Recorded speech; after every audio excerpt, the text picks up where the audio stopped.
दिनांक 11 सप्टेंबर रोजी रात्रीचे सुमारास सिन्नर शिर्डी महामार्गावर पाथरे शिवारात अज्ञात आरोपींनी तोंडास काळे कपडे बांधून रस्त्यावरून येणाऱ्या एका दुचाकीस्वारास अडवून त्यास मारहाण करून त्याच्याकडील मोबाईल फोन व रोख रुपये असा एकूण 21,000 रुपये किमतीचा मुद्देमाल जबरीने चोरून नेला होता। सदर घटनेबाबत वावी पोलीस ठाणे माहिती मिळता गुन्हा दाखल करण्यात आला आहे। नाशिक ग्रामीण जिल्हा पोलीस अधीक्षक विक्रम देशमाने व अप्पर पोलीस अधीक्षक आदित्य मिरखेलकर यांनी महामार्गावरील नाव उघड जबरी चोरीचे गुन्हे उघडकीस आणण्यासाठी जिल्ह्याचे सीमावर्ती भागातील गुन्हेगारांचा आढावा घेऊन स्थानिक गुन्हे शाखा व वावी पोलीस ठाणेस सूचना दिल्या होत्या। त्यानुसार स्थानिक गुन्हे शाखेचे पोलीस निरीक्षक राजू सुर्वे यांनी वरील गुन्ह्यातील आरोपींची गुन्हा करण्याची पद्धत व अभिलेखावरील आरोपीची माहिती घेऊन पथकास तपास करण्याबाबत मार्गदर्शन केले। त्याप्रमाणे वरील गुन्ह्याचे समांतर तपासात पथकास मिळालेल्या गुप्त बातमीनुसार अहमदनगर जिल्ह्यातील काही संशयित नाशिक जिल्ह्याचे सीमावर्ती भागात येणार असल्याची खात्रीशीर माहिती मिळाली।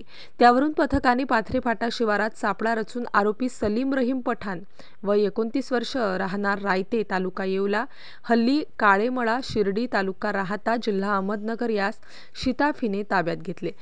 त्यास विश्वासात घेऊन चौकशी केली असता बबलू युसुफ शेख राहणार गणेशनगर राहता जिल्हा अहमदनगर याने गुन्हा केल्याची कबुली दिली आहे। यातील ताब्यात घेतलेला आरोपी सलीम पठाण याच्या कब्जातून जबरीने चोरून नेलेले 3 मोबाईल फोन, चोरीच्या गुन्ह्यात वापरलेली TVS स्टार सिटी मोटारसायकल असा एकूण 1,10,000 रुपये किमतीचा मुद्देमाल हस्तगत करण्यात आला आहे। सदर आरोपीस वरील गुन्ह्यात अटक करण्यात आली असून न्यायालयाने त्यांची 3 दिवस पोलीस कोठडी दिली।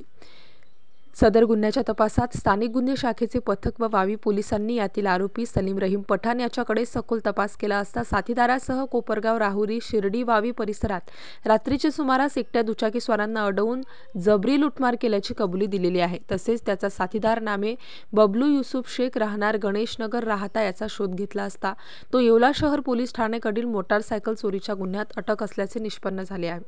सदर बाबत अधिक चौकशी केली असता वरील आरोपी सलीम पठाण व त्याचा साथीदार बबलू शेख यांनी दोघांनी मिळून नाशिक जिल्ह्यातील येवला शहर, येवला तालुका, कोपरगाव, शिर्डी, संगमनेर परिसरात मोटारसायकली चोरी केल्याची कबुली दिली असून सदर आरोपीच्या कब्जातून चोरीच्या एकूण 12 मोटारसायकल हस्तगत करण्यात आलेल्या आहेत। त्या खालीलप्रमाणे तळेगाव दिघे परिसर चोरीस गेलेली आहे। यातील आरोपी सलीम रहीम पठाण याच्या कब्जातून वरील प्रमाणे चोरीच्या 12 मोटारसायकल व लुटमार केलेले 3 मोबाईल फोन असा एकूण ₹7,75,000 रुपये किमतीचा मुद्देमाल हस्तगत करण्यात आलेला आहे।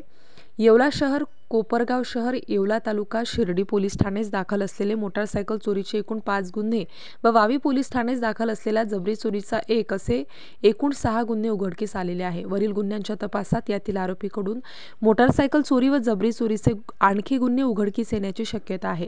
नाशिक ग्रामीण जिल्हा पोलीस अधीक्षक श्री विक्रम देशमाने, अप्पर पोलीस अधीक्षक श्री आदित्य मिरखेलकर यांचे मार्गदर्शन व सूचनांप्रमाणे स्थानिक गुन्हे शाखेचे पोलीस निरीक्षक श्री राजू सुर्वे, सहाय्यक पोलीस निरीक्षक संदेश पवार, वावी पोलीस स्टेशनचे सहाय्यक पोलीस निरीक्षक गणेश शिंदे, पोलीस उपनिरीक्षक KS सोनवणे तसेच स्थानिक गुन्हे शाखाचे सहाय्यक पोलीस निरीक्षक नवनाथ सानप, विनोद टिळे, हेमंत गिलबिले, संदीप नागपुरे, प्रदीप बहिरम यांचे पथकाने वरील गुन्हे उघडकीस आणून कामगिरी केली आहे। स्टार न्यूजसाठी मोहसिन पठाण, नाशिक।